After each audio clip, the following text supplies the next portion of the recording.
قبول کی ہے، تب ان کا درجہ بلند ہوا ہے۔ اب نباتات کا جوہر، جمادات کا جوہر الگ کیا اللہ نے، اور اس کے بعد ایک اور مخلوق ہے اگلی، وہ کون سی ہے؟ حیوانات۔ جمادات والی تمام خصوصیات بھی حیوانات کے اندر ہے، اور نباتات والی خصوصیات بھی حیوان کے اندر ہے۔ حیوان کے اندر جمادات کی جو خصوصیت ہے وہ کیا ہے؟ وجود، وہ ان کا ہے۔ پھر حیوانات کے اندر نباتات والی خصوصیت ہے کیا؟ نیچے سے اوپر کو بڑھنا اور اپنی ضروریات خود پوری کرنا۔ حیوانات نے جمادات کی ذمہ داریاں بھی اپنے سر لی ہیں، نباتات کی ذمہ داریاں بھی اپنی سر لی ہیں، اور خود حیوانات نے اپنی ذمہ داریاں بھی اپنے سر لی ہیں۔ اس لیے ان حیوانات کا نباتات سے اور جمادات سے درجہ بلند ہوا ہے۔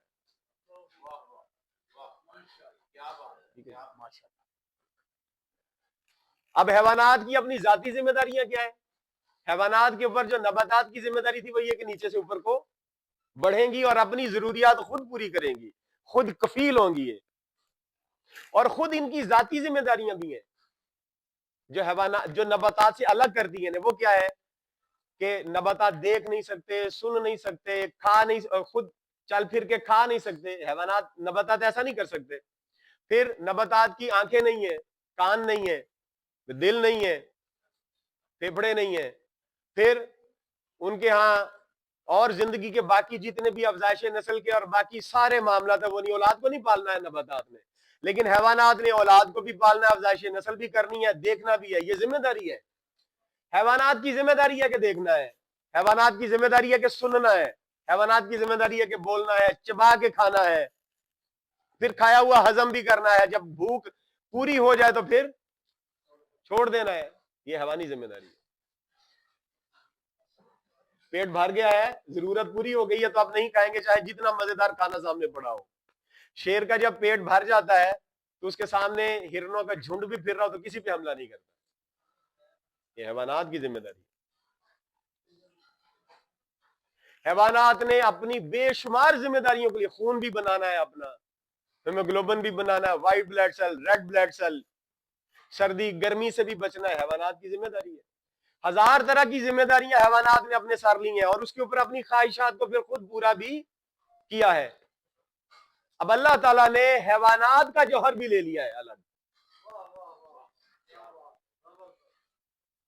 اور پھر اوپر درجہ کس کا آتا ہے اس کے بعد؟ انسان کا۔ تو انسان کیونکہ ان تمام مخلوقات سے اشرف ہے تو اس کا شرف، اس کی فضیلت ان مخلوقات پہ کس وجہ سے ہے کہ انسان نے جمادات کی بھی ذمہ داری اپنے سر لی، نباتات کی ذمہ داری بھی اپنے سر لی، اور حیوانات کی ذمہ داریاں بھی اپنے سر لی، اور خود اپنی ذمہ داریاں بھی اپنے سر لی۔ انسان کی اپنی ذمہ داریاں کیا ہیں؟ حیوانی ذمہ داری تو ہے کھانا پینا، دیکھنا، افزائش نسل کرنا۔ انسان کی ذمہ داری کیا ہے؟ انسان کی ذمہ داری حیوانات سے بڑھ کر ہے کیا کہ حیوانات کی جب اولاد ہوتی ہے تو ایک خاص وقت تک کے بعد وہ اولاد کو چھوڑ دیتے ہیں، پھر وہ جہاں مرضی کھائے، جو مرضی پیے، جہاں مرضی سوئے، کوئی پرواہ نہیں ہے۔ لیکن انسان پر پابندی ہے کہ اولاد پیدا کی ہے تو اس کی تربیت کر رہی ہے، بے تربیت نہیں چھوڑ، اچھی تربیت کرنی ہے، ان کا نام اچھا رکھنا ہے، ان کو غذا اچھی دینی ہے، ان کو لباس دینا، ان کو تعلیم دینی ہے، ان کو سچائی سکھانی ہے، ایمانداری سکھانی ہے، غیرت سکھانی ہے، شجاعت سکھانی ہے، انصاف سکھانا ہے، ہمدردی سکھانی ہے، درد دل دینا ان کے اندر خدا خوفی پیدا کرنی ہے، ان کو ایک پورا انسان بنانے کی ان کی پوری تربیت کے مراحل پورے کرنا، یہ ماں باپ کی ذمہ داری ہے۔ حیوان کے اوپر اتنی بڑی ذمہ داری نہیں، بس کھلا دیا بس ٹھیک ہے۔ پھر افزائش نسل کرنی ہے تو شادی کرنی ہے، پھر میاں بیوی کے حقوق آ جائیں گے، یہ انسانی ذمہ داری ہے۔ جانوروں پر اس کا کوئی اطلاق نہیں ہوتا۔ میاں بیوی کے حقوق ہیں، ایک دوسرے کا احترام، ایک دوسرے کے حقوق پورے کرنے، اپنی ذمہ داریاں پوری کرنی ہیں اور اپنے حقوق لینے۔ پھر منہ اگر لگا ہوا ہے تو جانور کہیں سے بھی اٹھا کے کھا سکتا ہے، اس پر کوئی کیس نہیں ہوتا۔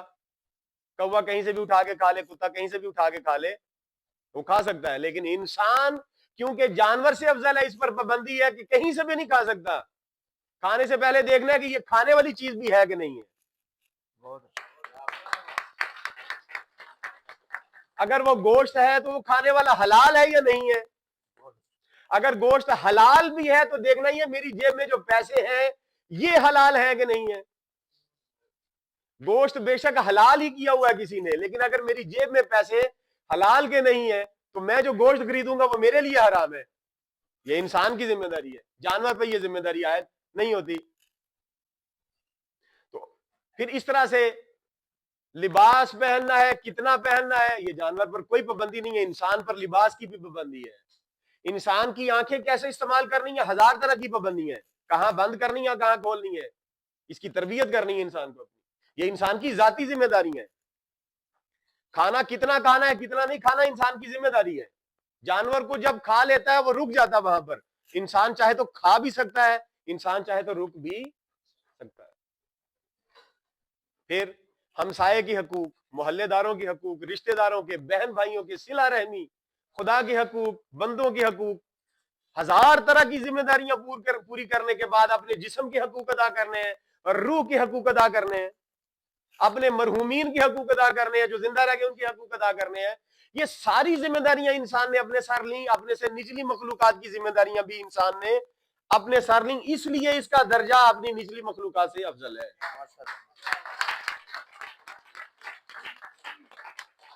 پھر ایک اور مخلوق ہے جس کا بھی اس میں ذکر نہیں ہوا, وہ فرشتے ہیں.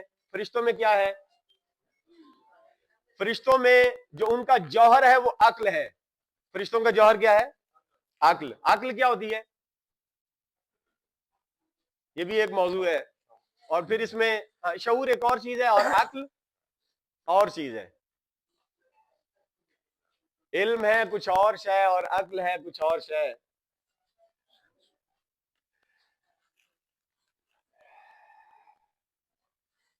علم میں دولت بھی ہے, عزت بھی ہے, لذت بھی ہے, ایک مشکل ہے کہ ہاتھ آتا نہیں اپنا سراغ.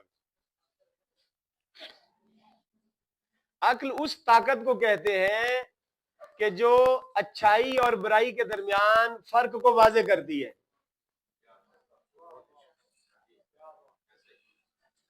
اچھائی اور برائی کے درمیان فرق واضح کر دی. فرشتوں کے ہاں عقل پائی جاتی ہے, صرف عقل پائی جاتی ہے, وہ کل عقل ہے.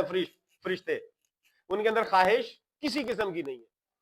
میں فرشتہ عقل کا تابع ہے, اللہ تعالیٰ نے جو اسے حکم دیا ہے اس سے ادھر ادھر نہیں ہوتا. جو رکوع میں ہے وہ رکوع میں ہے, جو سجدے میں ہے وہ سجدے میں ہے, جس نے وحی لانی ہے وہ وہی کام کرتا ہے, جس نے روح قبض کرنی ہے وہ وہی کام کر رہا ہے. کوئی ادھر سے ادھر نہیں جاتا, اپنی ذمہ داری سے پہلو تہی نہیں کرتا, خدا کے بتائے ہوئے حکم سے ایک سرا بھی ادھر سے ادھر نہیں کرتا. کیوں؟ کہ اس کے اندر صرف عقل ہے. خدا کے حکم کی خلاف ورزی تب کرتا فرشتہ اگر اس کے اندر خواہش پائی جاتی. فرشتے میں خواہش نہیں ہے. کوئی فرشتہ یہ نہیں کہتا کہ میں صدیوں سے سجدے میں ہوں, اب میرا دل کرتا ہے کہ میں رکوع کروں. کیوں؟ کہ اسے سجدے کا حکم ملا ہے, رکوع کرنے کی خواہش اس کے اندر پیدا نہیں ہوگی. جو روح قبض کرتا ہے بارش برسانے کی خواہش اس کے اندر پیدا نہیں ہوتی, کیونکہ اس کے اندر خواہش ہے ہی نہیں. فرشتوں میں صرف عقل ہے, جانور میں صرف خواہش ہے. خواہش پیدا ہو گئی, نیند آ گئی, یہ سو جاؤ جہاں پر بھی ہو. خواہش پیدا ہوگی, بھوک لگی ہے, جیسے بھی پوری ہوتی ہے پوری کرو. خواہش ہے کہ چلنا ہے بس چلو, خواہش ہے کہ سننا ہے بس سنو, کوئی اور پابندی نہیں ہے. جانور کے اندر صرف خواہش تھی اور جانور کا جوہر یہ تھا. فرشتے کے اندر جو عقل تھی وہ فرشتے کا جوہر ہے. اللہ تعالیٰ نے فرشتے کا جوہر لے لیا, جانور کا جوہر لے لیا, نباتات کا جوہر لے لیا, حیوانات کا جوہر لے لیا, جمادات کا جوہر لے لیا.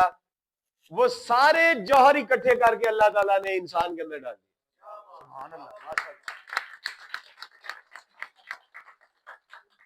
لیکن ابھی اللہ کو اور اس میں محسوس ہو رہا تھا کہ ابھی اور کمی ہے, تو اللہ نے کیا کیا؟ اللہ تعالیٰ نے جو سورج کے اندر روشنی تھی وہ نور بھی اس کے اندر ڈال دیا, وہ اس کی آنکھوں میں. سورج کے اندر جو گرمی تھی وہ بھی اس کے اندر ڈال دی. انسان کے جسم میں اتنی گرمی ہے کہ اگر اس گرمی کو اکٹھا کیا جائے تو 3 پیالی پانی ابالا جا سکتا اسے. یہ سورج کی یہ گرمی کہاں سے آتی ہے؟ سورج سے. ہمارا ڈائجسٹو سسٹم بھی جو گرمی لیتا ہے, جس کے اندر جو ہیٹ ڈیولپ ہوتی ہے وہ کہاں سے ہوتی ہے؟ سورج سے. اسی لیے 2 کھانے جو ہم کھاتے ہیں وہ سورج کی موجودگی میں کھاتے ہیں کیونکہ